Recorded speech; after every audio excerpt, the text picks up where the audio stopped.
తాకట్లో ఉన్న బంగారాన్ని విడిపించలేక వడ్డీల మీద వడ్డీలు కడుతూ ఇబ్బంది పడుతున్నారా? అయితే ఇప్పుడే సంప్రదించండి శివ గోల్డ్ కంపెనీ. మీ నమ్మకానికి మా హామీ శివ గోల్డ్ కంపెనీ. పూణేలో రియల్ ఎస్టేట్ వ్యాపారి కేతన్ విశాల్ మృతి కేసు సంచలన మలుపు తిరిగింది. చరిత్రాత్మక లోహగఢ్ కోట పైనుంచి ప్రమాదవశాత్తు లోయలో పడి అతను చనిపోయాడన్న వార్త అబద్ధమని పోలీసులు తేల్చారు.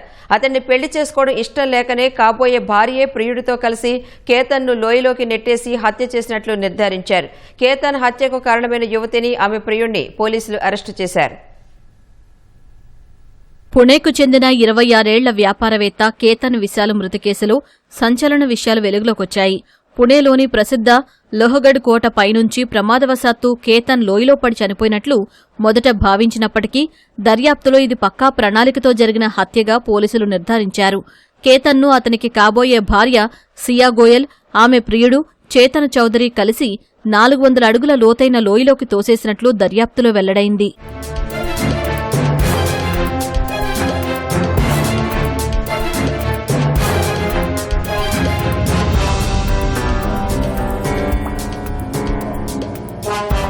పుణే జిల్లా గహూంజే ప్రాంతానికి చెందిన కేతన్ అగర్వాల్ జూన్ 18న లోహగఢ్ కోటకు కాబోయే భార్య సియా గోల్తో వెళ్లాడు.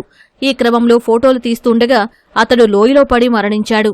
బలమైన గాలుల వల్ల కేతన్ కాలు జారి పడిపోయాడని సియా గోయల్ లోనావాలా రూరల్ పోలీసులకు చెప్పింది.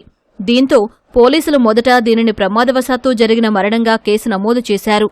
సియా గోయల్ను ప్రశ్నిస్తున్న సమయంలో ఆమెపై అనుమానం వచ్చిన పోలీసులు ఫోన్ రికార్డులు, లావాదేవీలు పరిశీలించగా అసలు విషయం బయటపడింది. ప్రియుడితో కలిసి కాబోయే భర్తను హత్య చేసినట్టు సియా గోయల్ అంగీకరించింది.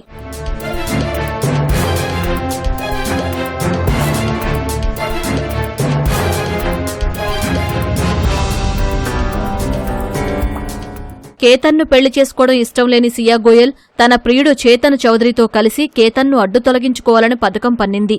మే 31న లోహగఢ్ కోటకు మొదటిసారి ట్రెక్కింగ్కు వెళ్లినప్పుడు సియా ఈ హత్యకు కుట్ర పన్నినా విఫలమైందని పోలీసులు తెలిపారు.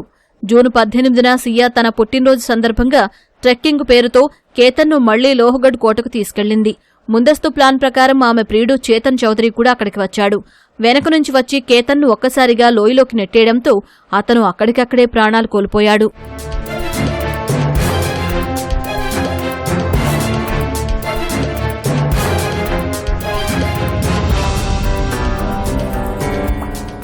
కేతన్ తండ్రి విశాల్ అగర్వాల్ ఇచ్చిన ఫిర్యాదు మేరకు లోనావాలా రూరల్ పోలీసులు భారతీయ న్యాయ సంహితలోని సంబంధిత సెక్షన్ల కింద హత్య, నేరపూరిత కుట్రగా కేసు నమోదు చేశారు.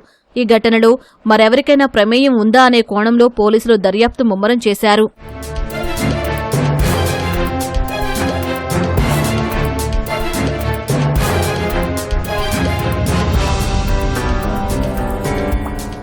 రాజస్థాన్లోని ఉదయ్పూర్లో ఈ ఏడాది నవంబర్లో కేతన్ వివాహం అత్యంత వైభవంగా జరగాల్సి ఉంది. ఈ రాయల్ వెడ్డింగ్ కోసం జైపూర్లో ఏకంగా 17 కోట్లు వెచ్చించి ఒక ప్యాలెస్ను కుటుంబ సభ్యులు ముందుగానే బుక్ చేశారు. వివాహ వేడుకకు వచ్చే బంధువులు, వీఐపీ అతిథుల కోసం 2 ప్రైవేట్ విమానాలను ఏర్పాటు చేశారు. ఇప్పటికే పెళ్లి పనులు, ఇతర ఏర్పాట్లు శరవేగంగా జరుగుతున్నాయి. ఈ నేపథ్యంలోనే ఈ దారుణ ఘటన చోటు చేసుకోవడం కేతన్ కుటుంబంలో తీరని శోకాన్ని నింపింది.